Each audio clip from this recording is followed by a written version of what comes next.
రాజన్న సిరిసిల్ల జిల్లాలో వరుసగా దేవాలయాల దొంగతనాలకు పాల్పడుతున్న నిందితుడిని చందుర్తి సర్కిల్ పోలీసులు అరెస్ట్ చేసి రిమాండ్కు తరలించారు. నిందితుడి వద్ద నుంచి బంగారు పుస్తలు, వెండి కళ్లు, నగదు, 2000 రూపాయలు, కార్ జాకీతో పాటు స్పీకర్లను స్వాధీనం చేస్తున్నారు. ఈ విషయాలను చందుర్తి సర్కిల్ సిఐ రవీందర్ వెల్లడించారు.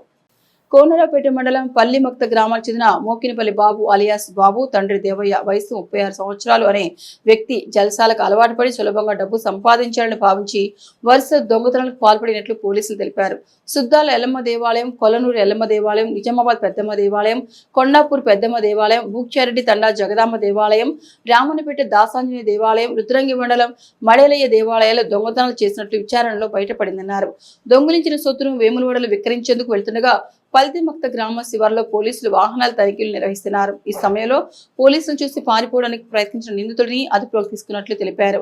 నిందితుడి వద్ద నుంచి సుద్దాల ఎల్లమ్మ దేవాలయం దొంగిలించిన 2 స్పీకర్లు, కార్ జాకీ, బంగారు పుస్తలు, నగదు, 2000 రూపాయలు, అలాగే నిజామాబాద్ పెద్దమ్మ దేవాలయంలో దొంగిలించిన వెండి కళ్లను స్వాధీనం చేసుకుని రిమాండ్కి తరలించినట్లు సిఐ తెలిపారు. నిందితుడిని పట్టుకోవడంలో కృషి చేసిన Konaraopet SI Prashanth Reddy, police constable Vishal, Jagan, నాగరాజును సిఐ రవీందర్ అభినందించారు.